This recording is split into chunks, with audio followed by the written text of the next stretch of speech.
Okay guys, we're gonna do this really quick. I obviously am not in my normal spot, but my roommate came back early from class and I can't do it in front of her because I would giggle the whole time.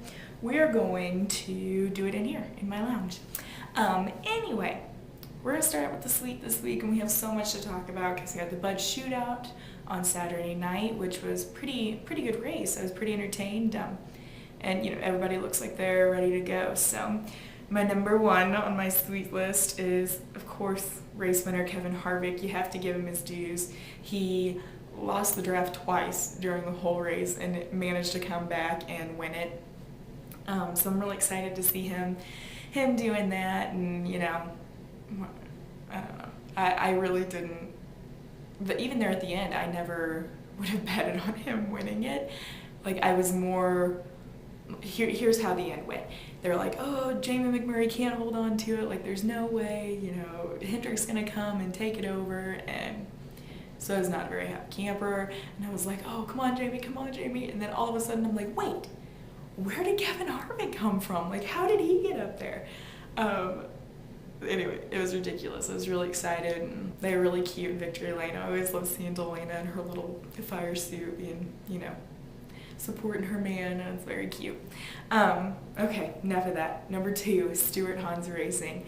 I am so excited to see them doing so well. I mean, Tony gets third in the shootout, and then both Ryan and Tony are doing pretty decent with practice. I think Ryan was, fifth in practice, and then Tony was like 11th. So 11th faster, so that's pretty decent. I'll take it. So I can't wait to see what they do in the duels, and then also on Sunday in the 500.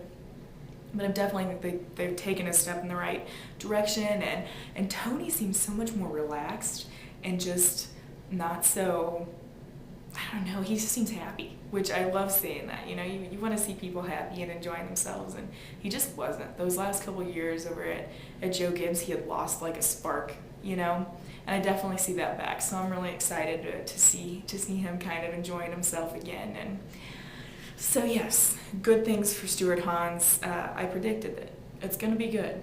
Going to be a good year for them. All right, number three on my sweet list for this week would definitely be the Martins taking over the front row for the 500. We got Martin Truex taking the pole position, which is good. I like seeing him doing well. He's kind of been off of it a little bit, He'll be really hot there for one race, and then the rest of them are kind of mediocre, enough to get him into the chase in some cases, but I don't know. Like, I just don't think he's been everything that he could be. So I'm excited to see him starting this year out right, and hopefully that continues. I would like to see him win a few more races. So, and then Mark, of course. I don't know anybody that's not excited to see Mark back and doing well. So I'm really excited about that, and I do think there's going to be big things for him out there on the track. He just looks good. He looks comfortable interviewing. He just seems, ready to get out there and jump on this. So I see big things for him too. All right, so we can't have the sweet without the sour. Sour, definitely number one on my list, is the Rookie of the Years. How much does it suck to be a rookie right now? I swear, it was like by lap 5 of the Budweiser Shootout, they were both out and sitting in the garage watching. So that's kind of a big bummer. I expected more out of them, but I know it's Daytona, and so it's a little bit harder to get used to and figure out where you gotta be, and and how your car is gonna react to things. So I don't know. I think that they'll be better prepared for Sunday after the Gatorade duels and that kind of stuff. So every little bit's gonna help them along the way. And Joey's doing really good. He actually had a pretty decent practice time.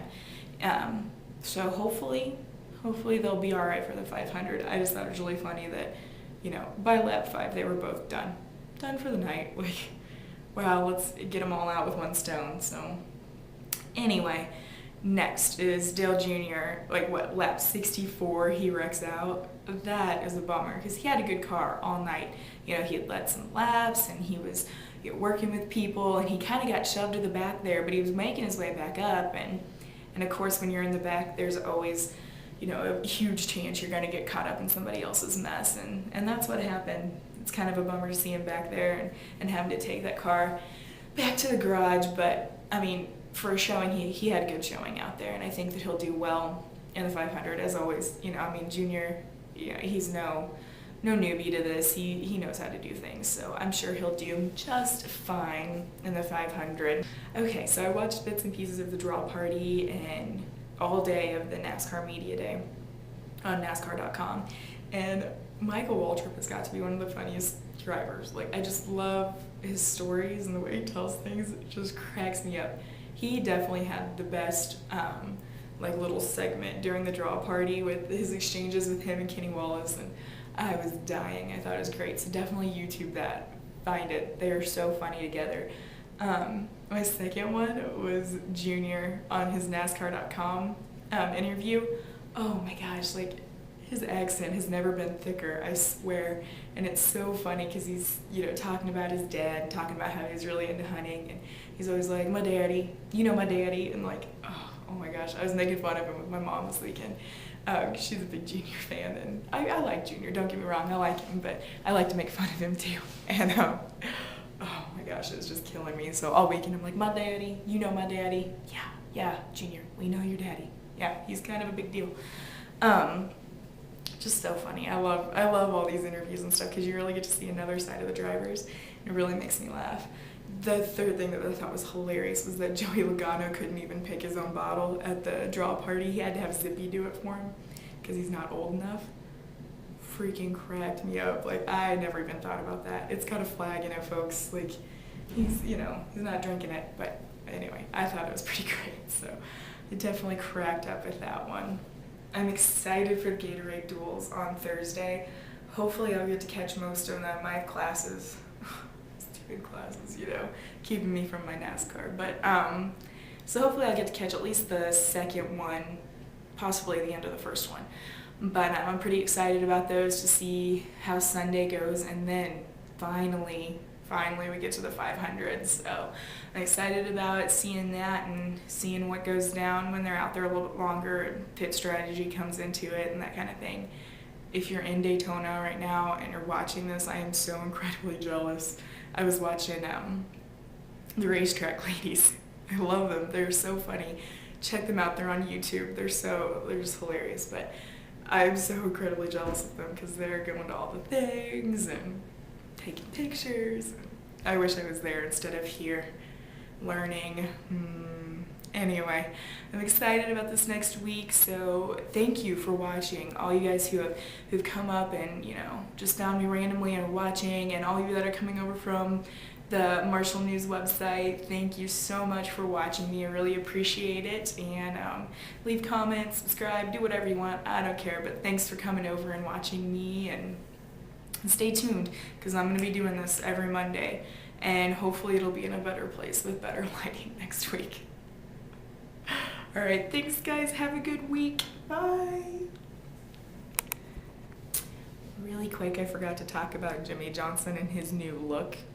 It's awful. What is he thinking? And what is Shani thinking letting him look like that? Oh my gosh, the beard, and I don't know, is he trying to be more badass? Because it's not working. It's just disgusting. So he needs to clear up that situation for me because, number one, I don't really like him anyway, and number two, the hair's not doing anything for me. So, yeah. At least when he was clean shaven, I was like, oh, he's a good guy. Like, he does charity work. Like, I can find good things about him. And now that he looks a little scruffier, I don't know why, but it's harder for me to find ways to like him. It's really bad. I know, I'm a horrible person. But this is true. Yeah, the hair's bad for me. Oh. Facial hair nasty. Oh, change it, Jimmie. Please change it, Jimmie.